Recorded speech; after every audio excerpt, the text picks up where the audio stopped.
పసుపు ఆకులతో కుడుములు ఎప్పుడైనా మీరు ట్రై చేశారా? ఇన్ కేస్ లేదంటే వీడియో మొత్తం చూడండి మీకే అర్థమవుతుంది. ఈ ఆకులతో కుడుములు చేస్తే రుచి చాలా బావుంటదండి. మీరు కూడా ట్రై చేయండి. ఇదే పసుపు కొమ్మలొచ్చే చెట్టనమాట. ఈ ఆకులు తీసుకొని ఇలా నేను కట్ చేసి కడిగి పెట్టుకున్నాను.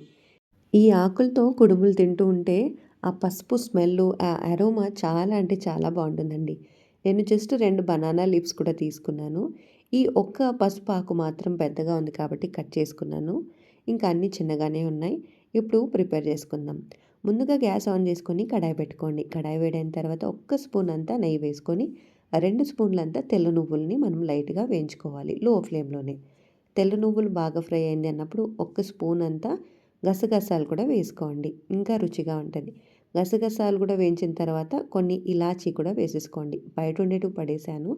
ఇలాచీ అయిన తర్వాత మనము ఒక కప్ అంతా తురిమిన పచ్చ కొబ్బరిని వేసుకున్నాను. మీరు కావాలంటే ఎండు కొబ్బరి కూడా వాడొచ్చు. బట్ పచ్చ కొబ్బరి ఇంకా రుచిగా ఉంటది. కొబ్బరి వేయించిన తర్వాత ఒక 2 నిమిషాలు వేయించుకోండి. తర్వాత మనము ఈ బెల్లం వేసుకోవాలి. ఇప్పుడు ఒక కప్పు మనం కోకోనట్ తీసుకుంటే ఒక ముక్కాలు కప్పు బెల్లం సరిపోతుందండి.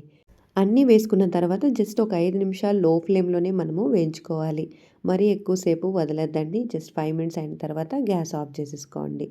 ఇప్పుడు ఒక బౌల్ తీసుకొని ఒక చిన్న కప్ అంతా నేను రైస్ ఫ్లోర్‌ని తీసుకున్నాను. అంటే బియ్యం పిండి షాప్‌లోదే అనమాట. కొద్దిగా ఉప్పు, కొద్దిగా చక్కెర వేసుకున్నాను. ఇంక ఇందులోకి మనము కావాలంటే వేడి నీళ్ళైనా వేసుకోవచ్చు, లేదా చన్నీళ్ళైనా వేసుకోవచ్చు. నీళ్లు వేసి మంచిగా ఇలా మిక్స్ చేసుకోవాలి.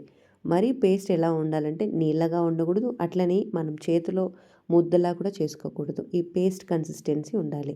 ఇప్పుడు ఆకుని ఇలా తుడుచుకొని మనం ఏం చేయాలంటే ఆ పేస్ట్‌ని ఇలా మనము మొత్తం స్ప్రెడ్ చేసుకోవాలి.